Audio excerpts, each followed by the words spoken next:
Donald J. Trump. Time for me to focus my attention on Trump with his State of the Union address. So a few things before I start. The video I'm going to be using in response is an edited version that gets to the meat of the matter. It was uploaded by The Amazing Atheist, so wanted to credit him for that because it makes my life a bit easier. While I sat through the original speech, I don't really feel like responding to an hour and 20 minutes of Trump, when most of it was unnecessary time wasting with constant applause after almost every sentence. I'll be linking that video as well as the original non-edited version if you want to watch that, but there were things I had problems with, of course. I've been clear in the past that I don't support nor like Trump, so this is going to be one of those videos that may or may not piss a lot of people off, but whatever, doesn't really matter because there were a lot of things that were just wrong. It was so boring and tedious, but it was still a joke, still a fucking laugh like it usually is with him, so let the tired dogmatic rhetoric commence. Since the election, we have created 2.4 million new jobs, including 200,000 new jobs in manufacturing alone.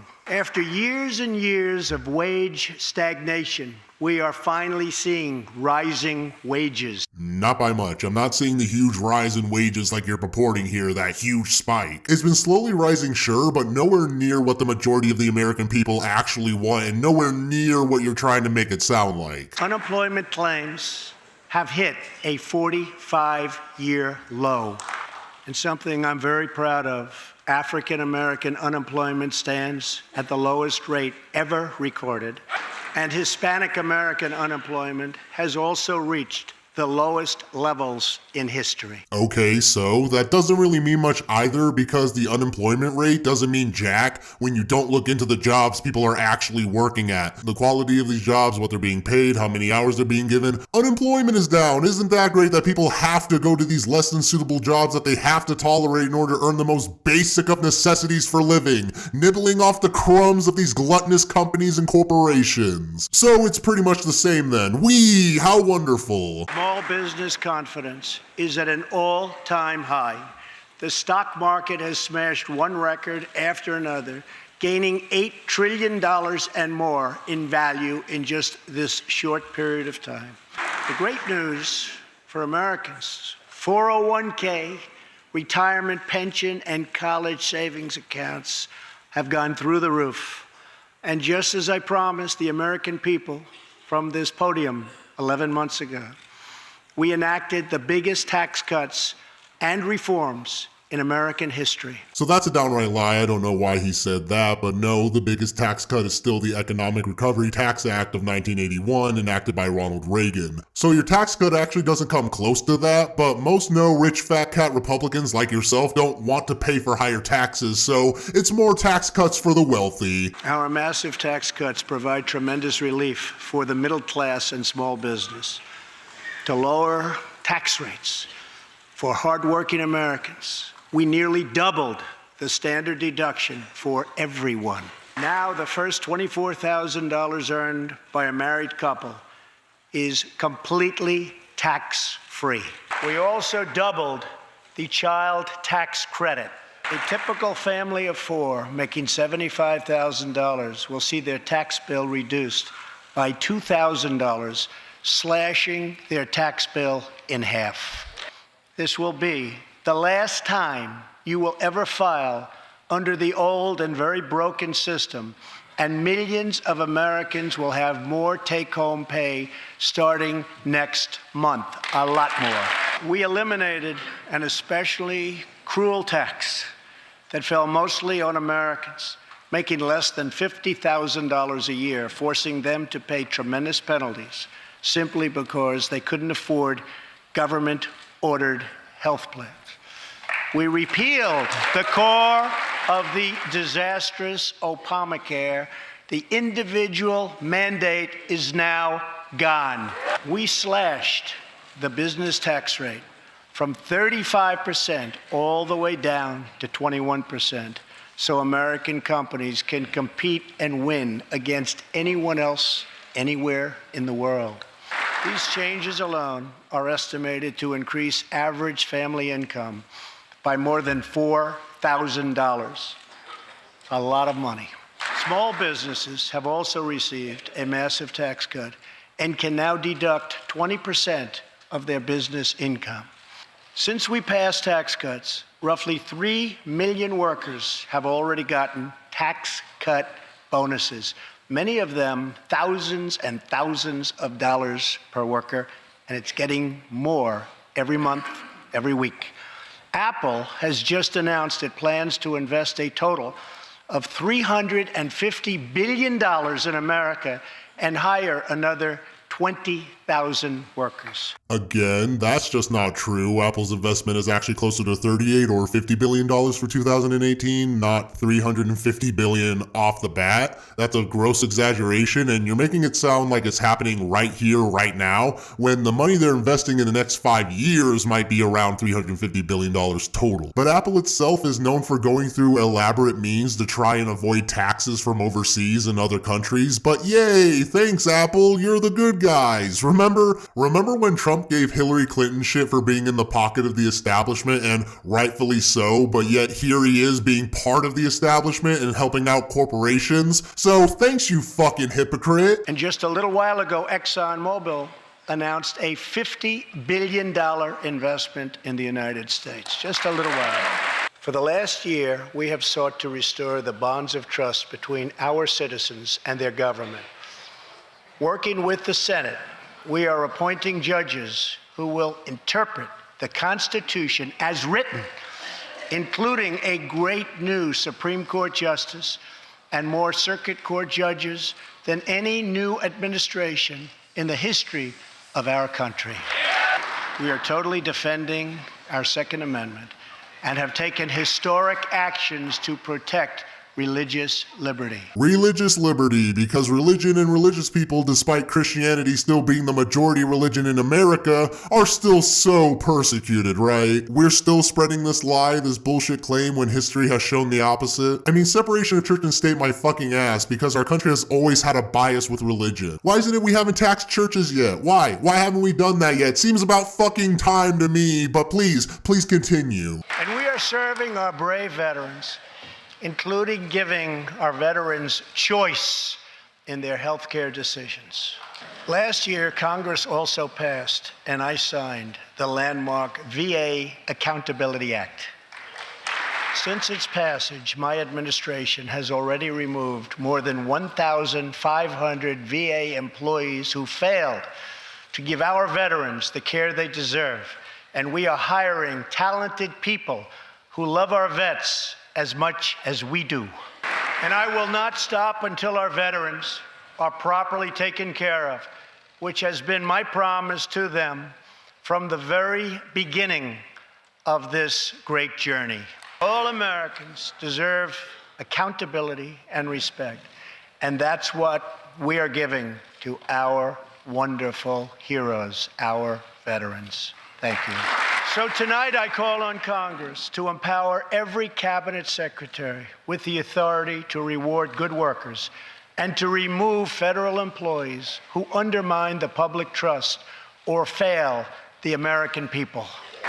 In our drive to make Washington accountable, we have eliminated more regulations in our first year than any administration in the history of our country. Why is that something to bolster about? Removing regulations like more tax cuts for corporations and more deregulations. Why is that something that should be treated as an accomplishment? I'm just gonna play this clip from Secular Talk because Kyle Kulinski basically hits the nail on the head with this. There's gonna be a collapse of the marketplace. I don't know what the catalyst is gonna be. It could be any of a number of things. It could be the totally unregulated multi-trillion-dollar derivatives market. It could be as a result of student loan debt. It could be as a result of credit card debt. It could be the housing market. Again, there's a million and one ways this bubble can burst, but one thing I can guarantee you, it's gonna burst. So buckle up on that front, bitch. But to brag about deregulation, when it wasn't even that long ago, it was just 10 years ago that we had the subprime mortgage crisis and the Great Recession. And then the effects of that lasted. To this day, we're still feeling the effects of that in terms of working people. So to brag, I mean, one of the things Donald Trump did, and corporate Democrats crossed over to help him with this, is the few remaining provisions of Dodd-Frank, they got rid of them. The problem with Dodd-Frank was that it was too weak. Not that it was too strong, but they're acting like, oh, Dodd-Frank is too strong. Just get rid of it. Joe Manchin helped with that. A bunch of corporate Democrats helped with that. Republicans across the board helped with that. And it's like we have no collective memory. And you would think, so Trump mentions this. Deregulation isn't that wonderful? No, it's terrible. We know the effects of that.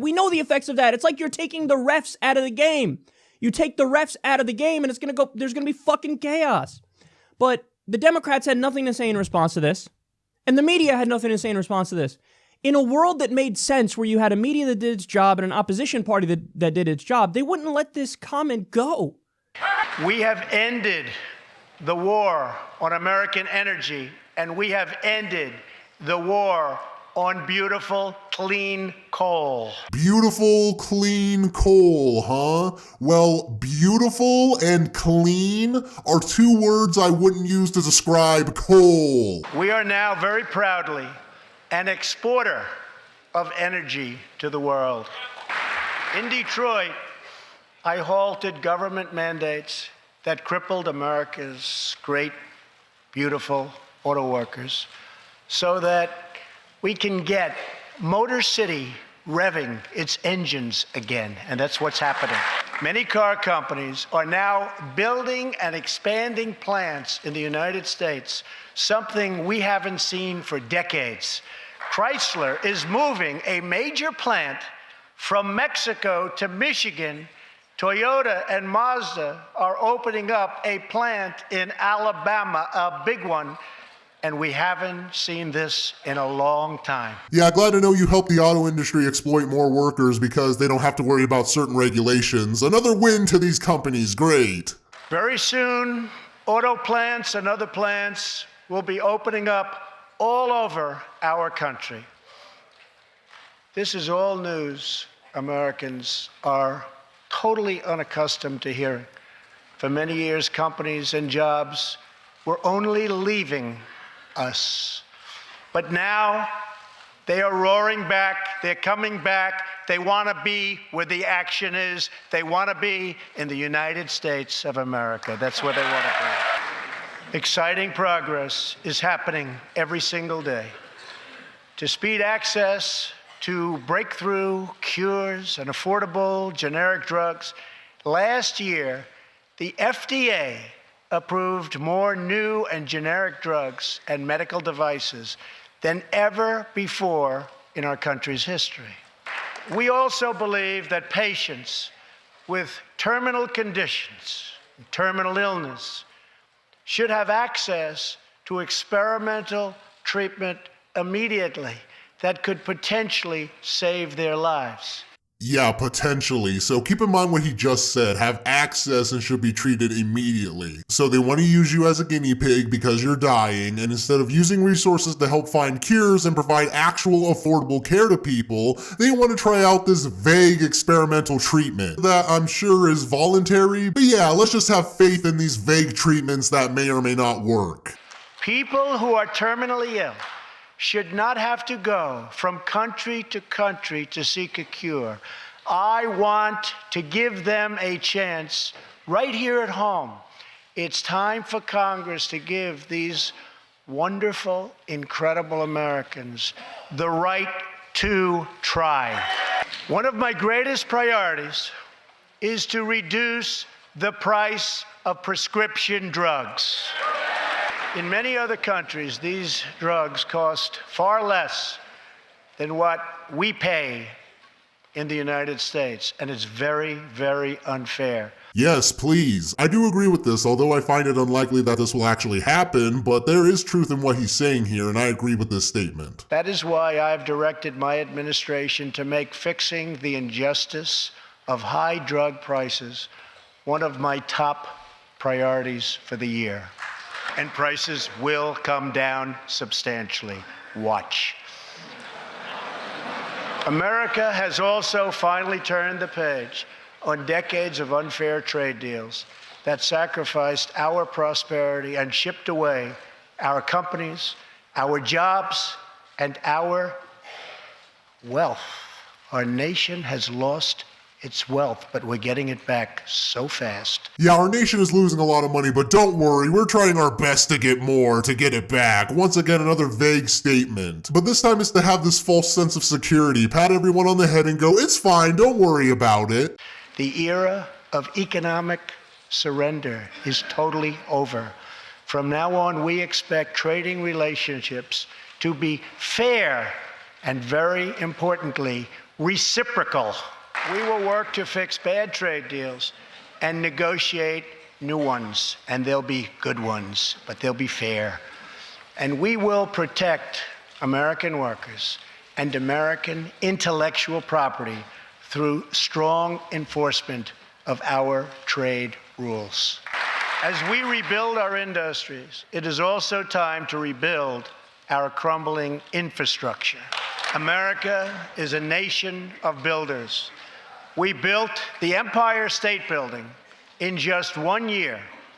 Isn't it a disgrace that it can now take 10 years just to get a minor permit approved for the building of a simple road? It's such an understatement saying a simple road when clearly there's more to it than that, and it's not just slapping a road down wherever you well please. But this is misleading because you can't really compare those two things and pretend they're one and the same or act like they can be equivocated, because that's simply false. I am asking both parties to come together to give us safe, fast, reliable, and modern infrastructure that our economy needs and our people deserve. Tonight, I'm calling on Congress to produce a bill that generates at least $1.5 trillion for the new infrastructure investment that our country so desperately needs. Every federal dollar should be leveraged by partnering with state and local governments and, where appropriate, tapping into private sector investment to permanently fix the infrastructure deficit, and we can do it. Any bill must also streamline the permitting and approval process, getting it down to no more than 2 years and perhaps even 1. Together, we can reclaim our great building heritage. We will build gleaming new roads, bridges, highways, railways, and waterways all across our land. And we will do it with American heart, and American hands, and American grit. Yeah, I'm so sure you'll be behind people busting their fucking humps to make those possible things come into fruition, I'm sure. As tax cuts create new jobs, let's invest in workforce development, and let's invest in job training, which we need so badly. Well, for what jobs and what specific training? More spurious claims of things yet to come. I mean, that seems to be what we're going for right now. Let's open great vocational schools so our future workers can learn a craft and realize their full potential. And let's support working families by supporting paid family leave. As America regains its strength, opportunity must be extended to all citizens.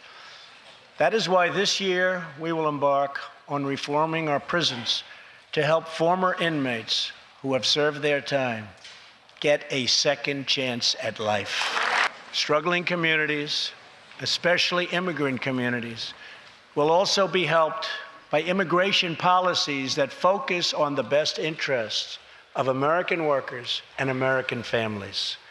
For decades, open borders have allowed drugs and gangs to pour into our most vulnerable communities. They've allowed millions of low-wage workers to compete for jobs and wages against the poorest Americans. Yet another crock of shit trying to be spoon-fed to the American public. So, immigrants are not the biggest problem here, they simply aren't, and this pin the poor against each other type of tactic has been done before, continuing to be spread to get poverty-stricken Americans to hate and blame their problems on poverty-stricken immigrants, instead of the people you should be blaming, which is the rich. I guarantee you, though, that immigrants are not the perpetrators of these gangs or these killings when Americans have formed countless gangs for years, when Americans have killed other Americans for years. Yet, let's focus our attention on the immigrants because that distracts from bigger issues. Most tragically, they have caused the loss of many innocent lives. Tonight I am calling on Congress to finally close the deadly loopholes that have allowed MS-13 and other criminal gangs to break into our country. We have proposed new legislation that will fix our immigration laws and support our ICE and Border Patrol agents. These are great people. These are great, great people that work so hard in the midst of such danger. Over the next few weeks, the House and Senate will be voting on an immigration reform package. In recent months, my administration has met extensively with both Democrats and Republicans to craft a bipartisan approach to immigration reform. Based on these discussions, we presented Congress with a detailed proposal that should be supported by both parties as a fair compromise, one where nobody gets everything they want, but where our country gets the critical reforms it needs and must have. Here are the 4 pillars of our plan. The first pillar of our framework generously offers a path to citizenship for 1.8 million illegal immigrants who were brought here by their parents at a young age. That covers almost 3 times more people than the previous administration covered. Under our plan, those who meet education and work requirements and show good moral character will be able to become full citizens of the United States over a 12-year period. So as long as they meet our bullshit criteria and moral standards that even our own fucking citizens do not adhere to, will they have a chance, not even a guarantee, of becoming a legal citizen. So it makes no sense when immigrants who come here tend to seek things like better education, so them already needing to have proper education before coming here doesn't really make much sense. But all it is another way to make it harder to become a legal citizen, with egregiously long waiting times. Yeah, 12 years to may or may not be a citizen of a country that tries its hardest not to take you in. The second pillar fully secures the border.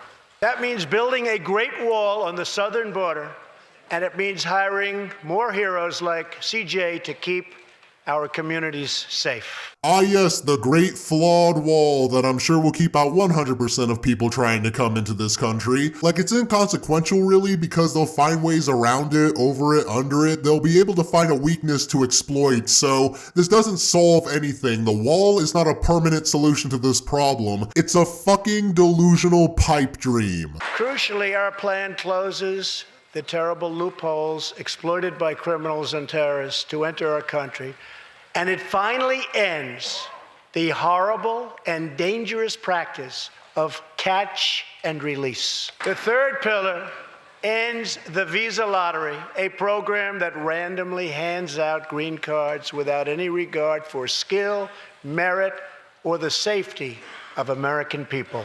It's time to begin moving toward a merit-based immigration system, one that admits people who are skilled, who want to work, who will contribute to our society, and who will love and respect our country. Well, how the fuck can they love a country that they haven't been to yet, that they haven't got to experience? I mean, that's brainwashing horse shit is what that is, because our country has problems and flaws, and instead, we want to keep sweeping shit under the rug and continue this insipid, worn-out idea that our country is great. Our country is amazing, and you need to love it, or else. And again, this is shit our own American people don't even practice. The fourth and final pillar protects the nuclear family by ending chain migration.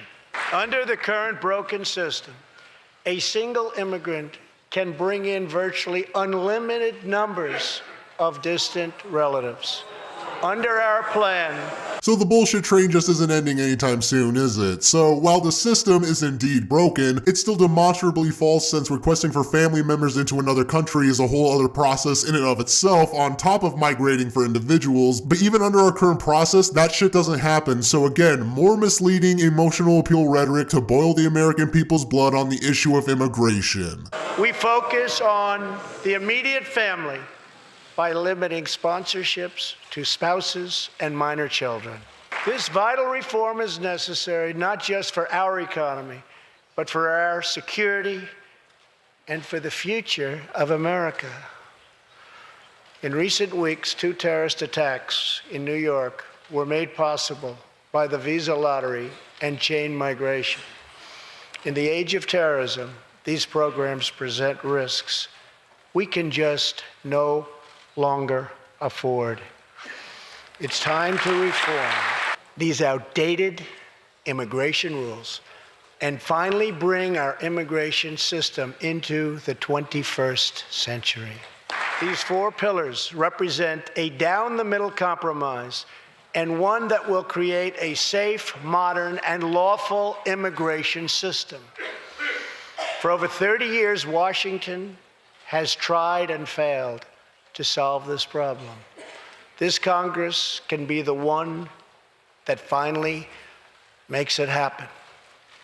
Most importantly, these 4 pillars will produce legislation that fulfills my ironclad pledge to sign a bill that puts America first. So let's come together, set politics aside, and finally get the job done.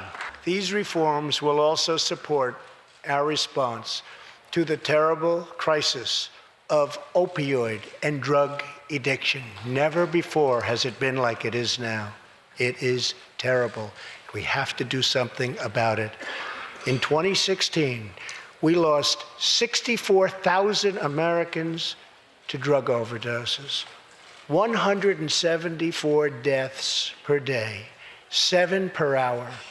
We must get much tougher on drug dealers and pushers if we are going to succeed in stopping this scourge. Or hear me out, because it's pretty simple. Instead of going with that tired idea that's failed time and time again, the war on drugs that you're proposing here, maybe have these fucking pharmaceutical companies stop prescribing these drugs that they're claiming isn't addictive. Maybe if, you went to the source and stopped the use of fentanyl, but okay, let's keep putting band-aids on things, like stopping these gangs. I mean, where do you think they're getting these opioids in the first place? That's such a retarded thing to say. Like, that's so stupid. Piss poor correlation that just sidesteps the fucking issue. So you guys don't care. You clearly don't give a fuck, because this could be a problem that can be solved. My administration is committed to fighting the drug epidemic and helping get treatment for those in need, for those who have been so terribly hurt.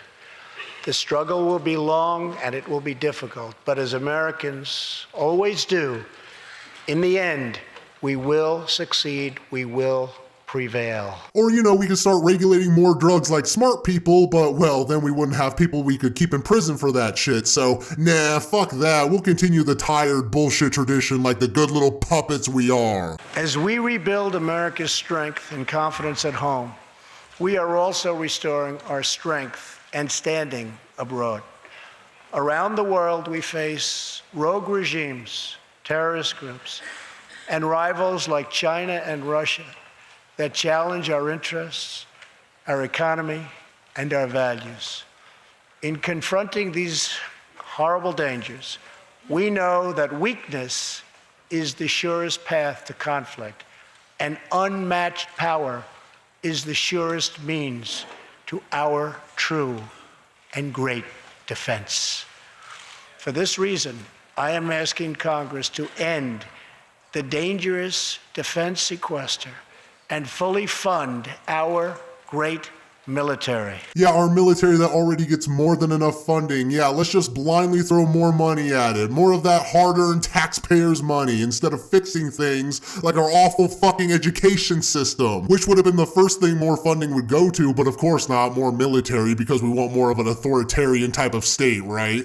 That's what we should steer towards, because the military is just perfect in every sense of the way. And don't you dare question military, because they're doing all this stuff for you. So you should be grateful. Blah, blah, blah. More emotionally manipulative talking points. As part of our defense, we must modernize and rebuild our nuclear arsenal, hopefully never having to use it, but making it so strong and so powerful that it will deter any acts of aggression by any other nation or anyone else. So, focus on that shit, right? The potentiality, not even the guarantee of things, but just in case, while we still have problems here that you're flat out ignoring or not giving a damn about. You'd rather get in a dick measuring contest online with another bloviated delusional man doing the same thing, so it's clear where your fucking bias lies and what you're really caring about, so there you fucking go. Last year, I also pledged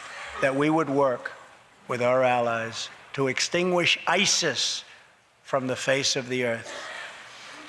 1 year later, I am proud to report that the coalition to defeat ISIS has liberated very close to 100% of the territory just recently held by these killers in Iraq and in Syria and in other locations as well.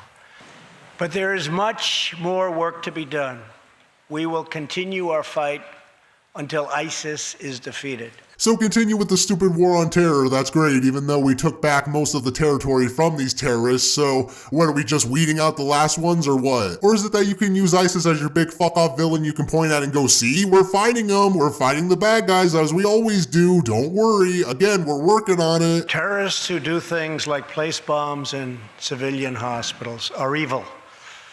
When possible, we have no choice but to annihilate them. When necessary, we must be able to detain and question them.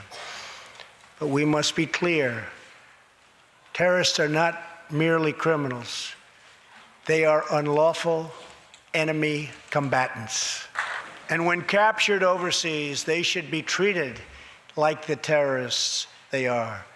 In the past, we have foolishly released hundreds and hundreds of dangerous terrorists, only to meet them again on the battlefield, including the ISIS leader, al-Baghdadi, who we captured, who we had, who we released. So today, I'm keeping another promise. I just signed, prior to walking in, an order directing Secretary Mattis to re-examine our military detention policy and to keep open the detention facilities in Guantanamo Bay. Yeah, Guantanamo Bay, that thing that Obama said he was gonna close, but didn't. See, Obama was wrong when he didn't do the thing he said he was going to do, but then the Republicans who used that criticism against Obama, rightfully so, turn around and sign an order to keep using Guantanamo because it suits their interest now. You're fucking kidding me, right? I mean, hey, might as well, it's there. What scumbags, really? Like, I'm clearly not supporting terrorism or ISIS, of course, but I'm also not in support of two-faced fuckery. I am asking Congress to ensure that in the fight against ISIS and Al-Qaeda, we continue to have all necessary power to detain terrorists wherever we chase them down, wherever we find them. And in many cases, for them, it will now be Guantanamo Bay. As of a few months ago, our warriors in Afghanistan have new rules of engagement. Along with their heroic Afghan partners, our military is no longer undermined by artificial timelines, and we no longer tell our enemies our plans. Last month, I also took an action endorsed unanimously by the U.S. Senate just months before. I recognized Jerusalem as the capital of Israel. Shortly afterwards, dozens of countries voted in the United Nations General Assembly against America's sovereign right to make this decision. Well, when the majority of the UN condemn your decision to do this, that should be a sign of something. Oh wait, no, I'm sorry, we're just right, because we're America, and America is just always great and everyone else is just wrong. America is just right no matter what it does. Don't you just like the use of patriotism whenever the need arises and we could just use that to further our agenda and get away with shit? In 2016, American taxpayers generously sent those same countries more than $20 billion in aid.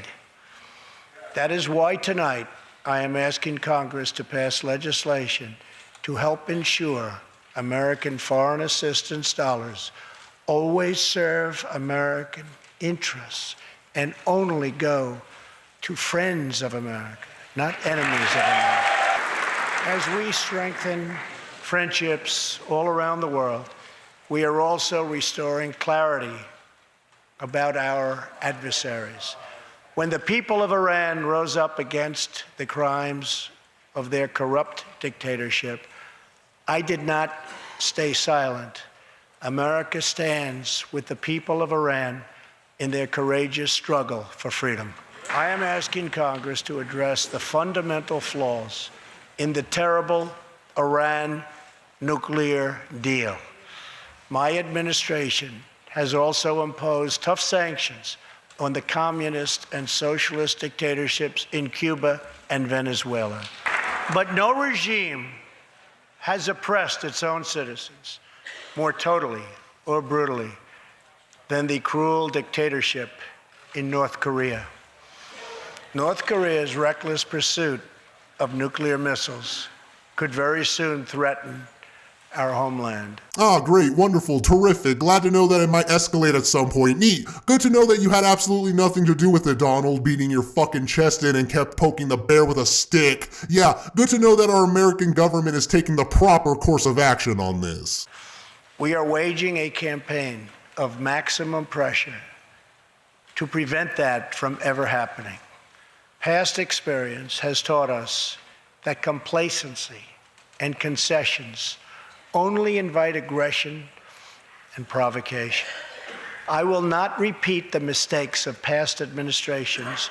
Don't you love when politicians pick and choose which past mistakes to not repeat, but yet as he's saying that, one, he's obviously just spewing more bullshit, but two, we'll keep something that clearly wasn't a past mistake like prohibition alive, right? We'll keep impugning that fucking disaster to the public, but yet we're stepping in the 21st century, guys. We've obviously learned and are moving forward with such open minds. That got us into this very dangerous position. We need only look at the depraved character of the North Korean regime to understand the nature of the nuclear threat it could pose to America and to our allies. What a fucking stupid, boring, contrived speech. Terrible, just terrible. So that was Trump's State of the Union address. Hope you all enjoyed it, and I hope the American people are happy. Hope the clown made you fucking laugh. I mean, what else can I say, really? This was misleading. This was stale. This was an egocentric fuckfest. I mean, it's insane. So no clear answers on issues, policies that wash the balls of corporations and are not in the favor of the American people. So those were my thoughts on this. Hopefully I clarified my stance on Trump a bit more to people, but let me know what you guys thought about this. What's your opinion? Please let me know in the comments below. With that said, thank you so much for watching. I always appreciate it. And like usual, I'll see you all later in my next video.